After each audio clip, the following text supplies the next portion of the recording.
Celso, recebemos agora no estúdio do Cidade Alerta aqui a médica coordenadora da SOCESP, a doutora Ludmila Ajar. Pronunciei correto o sobrenome, doutora? Certíssimo, Bernardo. Tudo que bom? Que bom. Celso. Boa tarde Obrigado a todos. pela visita nesse momento tão importante, né, de informação à população, à nossa audiência. Temos várias perguntas, mas eu queria saber da senhora primeiro. Qual é a pergunta que você mais recebe nesse momento aí de pandemia do coronavírus? A principal dúvida que chega até você? Acho que é a angústia das pessoas em saber por que estão presos dentro de casa. Então, eles estão sempre nos perguntando, eu ainda preciso ficar preso? Realmente, essa é a única maneira de se conter essa pandemia? E a nossa resposta é sim, você tem que ficar em casa. Porque dentre todas as medidas utilizadas até agora, e a gente usa o exemplo da China, da Itália, de Singapura, que é um exemplo positivo de controle da doença, a contenção social, evitar aglomerações e o isolamento são as medidas mais eficazes na prevenção dessa pandemia. O problema é o contato, né, doutora? Se você não tem contato, se você isola, eu acho que a maior demonstração disso foi exatamente os fósforos acendendo em cadeia que a gente viu aí pelas redes sociais. O vídeo, né, que você Um vídeo Sim. pelas redes sociais. Então, vários fósforos, um do lado do outro, você acende um, vai pegando fogo no outro. Dominó. Efeito dominó. Aí chega num, tá fora da como é que se diz? O fósforo, da linha. Estamos em linha aqui, né? O vídeo é assim, né? Acende o primeiro fósforo, vai pegando fogo em todos, mas um cria fora vida da linha. e ele sai da linha. Aí interrompe o fogo. Interrompe o fogo. E aí você acaba interrompendo essa contaminação. Por isso tem que ficar em casa, não é isso? Por isso que tem que ficar em casa. E um dado ruim dessa doença, porque muita gente pergunta, mas influenza, a gripe, mata mais do que a pandemia pelo Covid-19. O problema é a taxa de transmissão. Para cada um doente, espera-se que 3 serão infectados.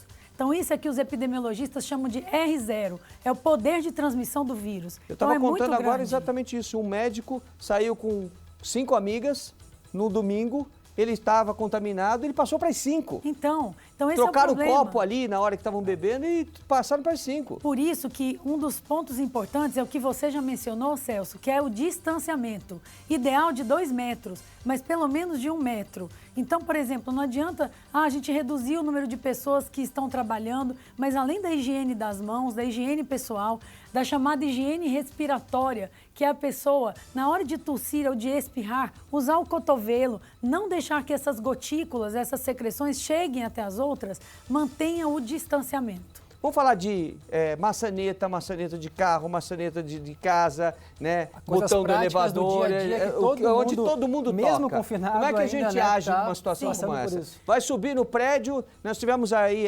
uma discussão de um síndico com uma moradora que queria usar a academia do prédio, e aí ela diz assim, não, mas o elevador todo mundo põe a mão, etc, tal, não me deixa usar a academia. Então, eu gostaria que a senhora fizesse considerações a respeito. Então, vamos lá. Como é que a gente pega essa doença? Quais são as 2 formas de transmissão?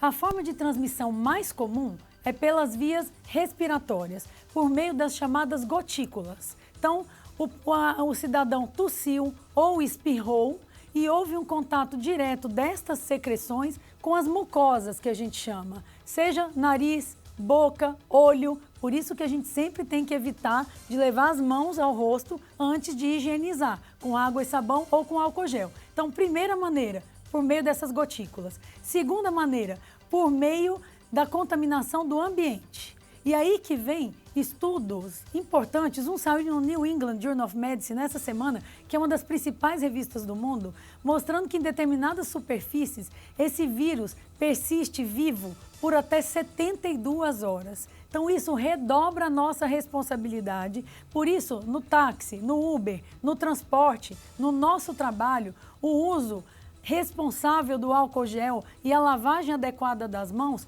tem que ser realizado. Então, ao tocar numa maçaneta, antes de tocar, álcool gel. O próximo que vem, álcool em gel. Então, isso é fundamental. Ele fica na superfície. No plástico, ele reside até 72 horas. 72. O ideal, então, doutora, é passar o álcool em gel antes de tocar na maçaneta, não depois. Antes e depois. Antes e depois. Então, isso é fundamental. Olha que interessante o que a Ludmila está falando aqui pra gente, porque, olha, presta atenção. você põe a máscara, aí você sai para a rua achando que você está se protegendo e protegendo outras pessoas. Aí vem alguém que está sem máscara, fala com você, uma gotícula vai e pinga no olho. É bem isso. Acabou, né? Por isso, Celso, que a gente vem falando para a população, não adianta essa neurose da máscara. A neurose tem que ser com a higienização das mãos e a higienização pré e depois de contato. Então, quem é que tem que usar máscara? É a pessoa que tem sintomas para que eu não passe para os outros e se eu estou em contato com alguém com sintomas. Então, vamos aí nos sintomas que eu acho que é importante, Bernardo. Olha só. Uma grande dúvida, né? Porque as pessoas falam, é sintoma, mas pode ser que eu tenha um resfriado só, pode ser que eu tenha uma outra gripe, como H1N1, né?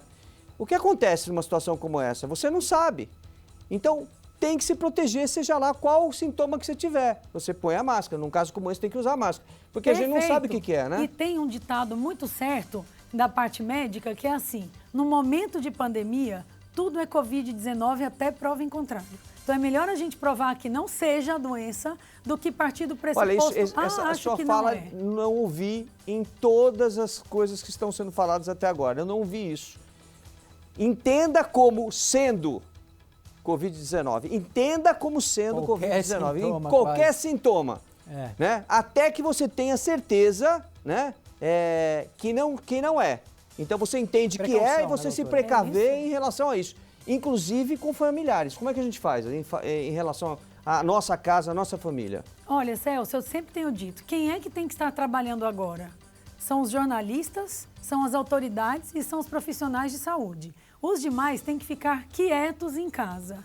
Claro que nesse ambiente de casa, se houver alguém sintomático que começa a tossir, espirrar, ter febre, ele tem que ficar isolado dos demais. E com isolamento total de via respiratória, de utensílios domésticos, de banheiro, de quarto. Então isso está veementemente recomendado. A alimentação é levada até a porta. Divida um quarto com várias pessoas e está dividindo o mesmo banheiro. Que isso pode acontecer na nossa realidade. Exato. Ideal. Às vezes é aquela velha história. O ótimo, às vezes, é inimigo do bom. Você sabe que é bom, mas não tem como fazer. Então, se nós estamos dividindo o mesmo cômodo, ideal é que o distanciamento seja o máximo possível. Tá. É possível 1 metro? Que seja. É possível 30 centímetros? Que seja, mas tem que ser o maior possível. Aí, nesse caso, aí a máscara é necessária e seria bom o óculos também? O óculos é principalmente para o profissional de saúde, porque se eu lavar bem as mãos e não levar a mão no olho, esse risco é muito baixo. O risco maior é o profissional de saúde. Por exemplo, o fisioterapeuta vai aspirar a secreção de um paciente. Ou eu na UTI vou entubar um paciente. Aí aquela secreção vem direto em contato com os meus olhos. Então, o profissional de saúde, esse é um dos equipamentos de proteção individual que o profissional de saúde usa. Então, em casa, eu vou ficar o máximo possível distante, regra número 1. 2, se tem sintomas, eu não chego perto, eu não vou tossir e espirrar sem que eu cuide do distanciamento. Terceiro, eu não vou dividir utensílios domésticos na medida do possível. E é nessa hora... Separa o copo, separa o prato, separa a toalha, o banheiro. E é nessa hora que a gente fala, será que toda a nossa população tem condições de obedecer essas regras? E aí vem o que vocês estão fazendo, prestando esse serviço a toda a sociedade. Então é a hora da solidariedade, da gente ajudar as pessoas que não têm essa possibilidade. Olha, a gente quer agradecer muito a sua presença aqui, doutora Ludmila. Essas informações são importantíssimas.